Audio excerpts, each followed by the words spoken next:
Okay, ito po ang inyong Pinoy Firearms Instructor na gunsmith din naman.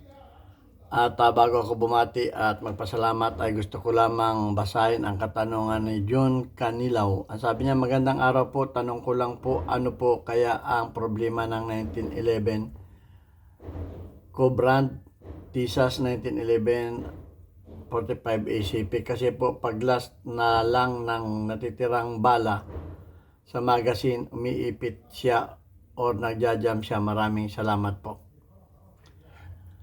Okay, bago natin yan bigyan ng pansin ay gusto ko lang pasalamatan yung ating 40,100 plus na mga subscribers. Patuloy tayong dumarami. Maraming salamat sa mga nagsishare at nagla-like at sa magaganda ninyong comment.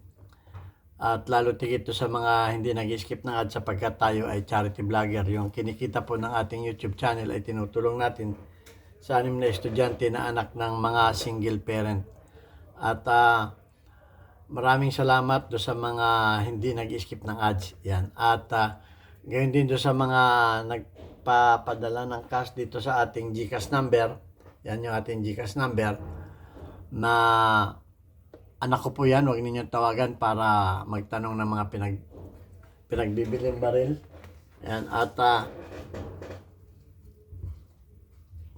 gusto ko lang pasalamatan, shout out kay Alfredo Isidro Ordosipay ng Las Piñas, kay Architect Arnel Salvador ng Kuwait, kay Jubil Platon Boy Umay ng Riyadh, Saudi Arabia, kay Umbit ng Kia Motors, kay Anthony Evangelista ng Pasay, kay Adrian A. Ayaw magpakilala, kay Conrado Ilolailio, kay Jonar Diaz, at kay Dennis Sardona ng Pulang Albay. Meron din nagpapadala sa ating YouTube sa ating mga premiere videos. Okay, maraming salamat sa isa nating kababayan sa Amerika, sa Virginia. Shout out kay Noli Pizza, Amerika. At gayon din kay Jubil Platon Boy Umay ng Riyadh, Saudi Arabia sa pagpapadala sa ating mga premiere videos. Okay, at wag po ninyo akong hanapin sa Pilipinas para magpagawa ng baril. Wala po akong shop dyan. Dito po ako nagtatrabaho. 20 years na ako sa Kuwait sa Medan Shooting Range bilang isang firearms instructor, gunsmith at consultant. At doon sa mga nagtatanong sa Messenger, hindi po ako sumasagot sa Messenger. Dito lang po kayo magtanong, mag-message, mag-comment sa ating YouTube sapagkat pag sa Messenger ako sumagot ay ikaw lang ang makikinabang sa aking sagot. So pag sa YouTube, maraming makikinabang. Yun lang po yun. Hindi ko na po kayang sagutin kayo sa isa sa Messenger. Okay, maliwanag po yan. At sa tanong ni John Canilaw, magandang araw po. Tanong ko lang po kung ano kaya ang problema ng 1911 Cobrand Tisas 1911 45 ACP. Kasi po pag last na lang ang natitirang bala sa magazine, umiipit or nagja-jump na. Maraming salamat po.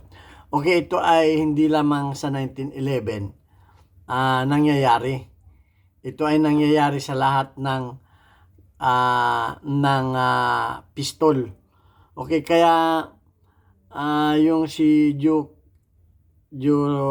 Rasley nagde-demo raw ako na hindi naman 1911 yung baril na pinangde-demo ko. Wala pong problema yan kahit anong baril yan, basta't naunawaan ninyo yung problema. Dahil nga hindi naman puro 1911 lang ang nagkakaproblema ng ganyan. Yan po ay common sa lahat ng mga problema. At Joe Rasley, kung may maidadagdag ka sa ating kung may kulang yung aking paliwanag, idagdagan mo. Huwag kang dada, wala ka naman pinapakitang pruweba dahil sa tingin ko matalino ka, magturo ka din. Okay, pinagre-research mo pa ako. So kung kulang man yung aking paliwanag, willing po ako tumanggap ng mga paliwanag ninyo. Kung kulang yung aking pagtuturo, dagdagan ninyo. At mahirap naman yung sasabihin ninyo na wala akong alam. Wala naman kayong pinapakitang alam. Okay, ito lamang yung kaalaman ko, napakaliit. Ito lang, hindi ko pinagmamalaki yung kaalaman ko at hindi pa ako nakikipagmagalingan. Ang aking YouTube channel ay welcome sa lahat. Kung may maidagdag kayo, idagdag ninyo para rin makatulong sa ating mga kababayan. Yun lamang po yun. So, tulad na sinabi ko, yan ay hindi lamang sa 1911 nangyayari. Pwedeng mangyari yan kahit sa anong brand, kahit sa anong model ng pistol. O kagaya nitong nasa harapan ko ngayon, wala akong 1911 ngayon, so wala akong mapapakita sa inyong 1911 kasi hinapan ako ni John Rusley ng 1911 wala nga akong 1911 demo lang naman ito. Okay, so ganito yan. Ang mga pistol ay may receiver, kamukha ng 1911, may receiver din yan. Merong high cap, merong single stack, okay, standard. So yan, pag nakasagsak yung magazine, makikita ninyo na walang bala, siyempre, o walang bala. Pero pag yan ay may bala, pag may bala yan, lagyan natin ng bala yung magazine demo lang to. Tanggalin muna natin para mas madali. Okay. So, lagyan natin ng bala yung magazine. Okay, magazine. Tapos, saksak natin yan. So, yan, makikita natin na yung bala ay angat yung bala. Pag wala ng bala yan, ay lubog na yung kasi yung follower na lamang nandyan. So pag last na yung nasa chamber, ay bakit sabi niya ay nagmamalfunction, na ipit na. Bakit naipit na yung basyo? Pumutok naman. Kasi sang-ayon sa kanyang tanong lang po, kaya ang problema, paglas na natitirang bala sa magazine na ipit na siya or nagjajam na. Okay. So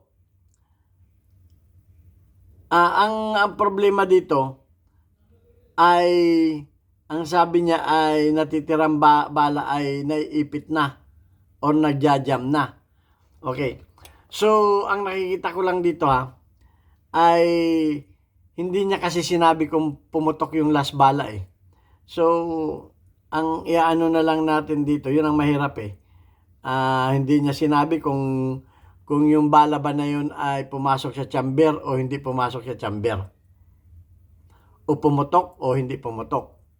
So, mahirap ito sagutin. So, kaya minsan, hindi ko masagot ng eksakto yung inyong tanong. Dapat sinabi ninyo na, kasi yung isa kong na sinagot, yun, sinabi niya na hindi pumasok yung bala sa chamber. At siyempre, hindi pumutok. So, i-assume na lang natin ito, yung isang bala sa magazine, naipit siya or nagjam na. So, i-assume natin na hindi pumutok. Okay. So, mahirap itong bigyan ng kasagutan kasi hindi natin hawak yung bala, yung baril. So, ang tingin ko dito ay mahina yung spring ng magazine. Mahina. Dahil pagka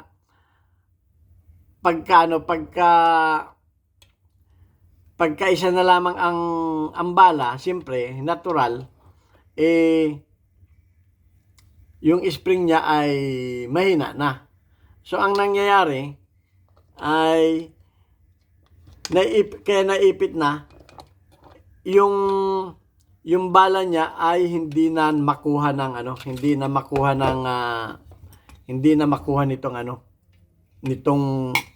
nitong slide, hindi na makuha. Maaring yung kanyang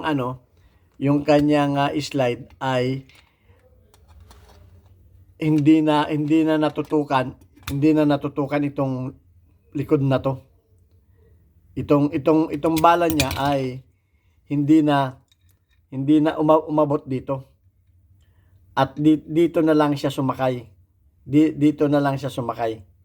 Kasi nga malambot na yung malambot na yung spring, hindi yung bala niya ay hindi gaanong naitulak ng spring dahil mahina na yung spring. Yun ang isang nakikita ko dito sa problema na ito. Dahil kung last bala na at kung last bala na, ay bakit hindi siya nakuha nitong naipit na siya. So yun lang ang nakikita kong kasagutan ko dito sa problema na ito. Susubukan mo na yung spring mo ay magpalit ka ng ibang magazine. So, maano ko dito, itry mo sa ibang magazine yung iyong baril. At subukan mo kung meron kasing mga magazine na pag yung naiipit dito sa may banda dito, yung follower naiipit niya. Okay? Naiipit niya. So pagdating dito, yung follower mo ay hindi na makasagad sa taas. Merong ganong pangyayari. So hindi ko naman kita yan, ina-assume ko na baka yun ang problema. Pero pagka hanggang dito lamang yung follower ninyo, hanggang diyan lamang, okay yan kung maraming bala kasi yung ang magtutulak doon sa bala ay hindi na follower eh. Yung kasunod na bala ang magtutulak eh. Yung kasunod na bala ang magtutulak sa bala. Pero pagka yan ay yung follower ay nagkakaproblema at hindi makaabot dito sa itaas, ganyan ang nangyayari sa huling bala mo. Yan, ganyan. Nakalubog yung huling bala mo. So hindi ko kita yung iyong magazine. So baka yung magazine mo nga ay yung follower mo ay hindi makasagad dito sa taas. Kaya naiipit yung iyong bala. Yun ang ko. So hindi mo sinabi kung ang naiipit ay basyo, ang sinabi mo ay bala. So inassume ko na yung last bala niya ay hindi nakarating sa chamber. Kasi naipit lang ang sabi mo at hindi ko rin alam kung ano ang posisyon ng pagkaipit. Kasi para tayong nanghuhula na lang yan. So ina-assume ko na lang na yung magazine mo ay may problema yung follower. Hindi makarating, hindi sumagad sa itaas na kamukha nito. So yun, at yun nga, subukan mo na sa ibang magazine. Okay? Yun ang kasagutan ko. Kasi pagka kayo ay may problemang ganyan, isusubukan ninyo sa ibang magazine. So kung sinubukan mo sa ibang magazine at ganun pa rin, mag-comment ka uli sa akin para tingnan natin kung anong posibilidad pa na problema. Sa ngayon, yun lang muna ang aking pipicture sa magazine yung problema mo. Okay, kasi ang sabi mo naman ay yung last bala na lang ay walang problema kasi pagka puno yan, ang magtutulak dun sa mga bala mo ay doon sa mga bala sa top ay bala pa rin. Pero pag last na bala na yan, ang magtutulak na dyan sa iyong bala na yan ay follower na. So yung follower mo ay maaring may problema dito sa itaas dito. At hindi sumasagad sa taas. Dapat yan, sumasagad sa taas. Baka naipit pagdating dito. So yun ang, kasi may mga ganun. At meron din namang, ang problema ay yung spring. Subukan mong yung spring ay, wala tayong, saglit lang ako, kuha lang ako ng magazine. Magazine spring. Subukan mo na yung spring mo. Sana nandito yung spring ng magazine. Hanap lang ako ng magazine spring Okay, tatanggalin ko lang yung spring nito. Subukan mo na yung spring mo ay baka mali ang pagka-install. Ganito kasi ang spring Ayan. Itong dulo na ito dapat ay nasa unahan ito. Huwag mong i-install ng nakaganyan. Baka ito ang may problema. Kaya pag last bala na, ay yung bala mo ay nakatuwad nakatuwad ng ganyan. Hindi nakaganon. So, may ipit yan. Baka yung follower mo, magkakaproblema sa follower mo pag isa na. Dapat ito ay nakaganyan ang posisyon Ito importante. Baka tinanggal yan tapos hindi natin alam yung pagka-install ng isa ito. dapat nakaganyan ang install niya na. Kung nasaan yung head, yung itong parte na ito ay nasa unahan. Okay? So, ang mangyayari niyan ay ganito. Yan o, yan. Ganyan ang mangyayari niyan. Nakaganyan. Okay?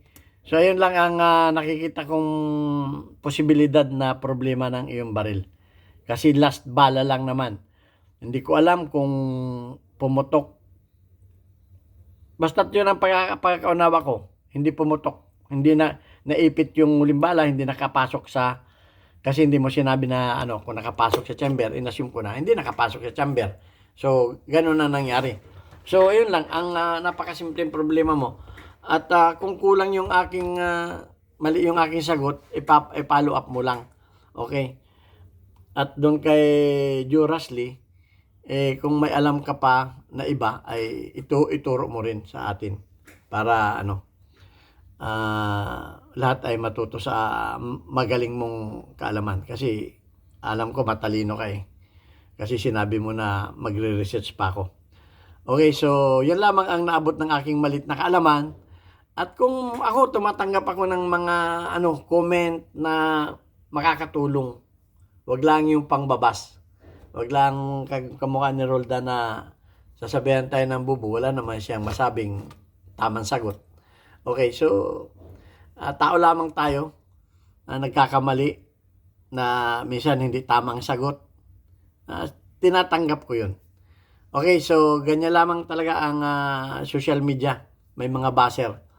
At palalampasin natin yan. Dahil in-encourage natin sila na magturo din para makinabang yung ating mga kababayan. Hindi naman tayo kaya nag-YouTube ay para sabihin sa mga kababayan na ako ay napakagaling. Marami po talaga mga magagaling na mga Pilipino. At disclaimer sa mga gunsmith. Basic lamang yung tinuturo ko. Pag may nagtatanong sa akin ng sobra na, hindi ko sinasagot. Kung mapapansin niyo, puro basic lamang ito, yung mga pang-home lang, yung mga hindi na kinakailangan talaga yung magagaling na gunsmith. So, huwag kayong mag-alala, hindi kayo maubusan ng customer. Jurasly, hindi ka maubusan ng customer. Alam ko ikaw ay, at saka si Roldan Lumuntad, huwag kang mag-alala, hindi ka maubusan ng customer. Dahil alam ko matalino kayo, magagaling kayo. Huwag kayong matakot na kayo maubusan ng customer. Yung akin tinuturo ay mga napaka-basic lamang. Okay, so ito ang inyong Pinoy Firearms Instructor. Sana nakapulutan ninyo ng maliit na kaalaman. At ipunin ninyo yung mga kaalaman na yan dahil wala talagang mga Pilipino ang nagtuturo na sumasagot ng mga ganitong katanungan ng mga problema ng mga gun owner. Na alam ko na napakahirap pumanap ng gunsmith sa Pilipinas. Dahil wala ngang mahirap kumuha ng license. Kaya nga dito na ako nagtrabaho sa abroad. Hindi na kinakailangan ang license. Okay. At so, kung may problema kayo, willing naman akong tumulong para sa kaalaman ninyo.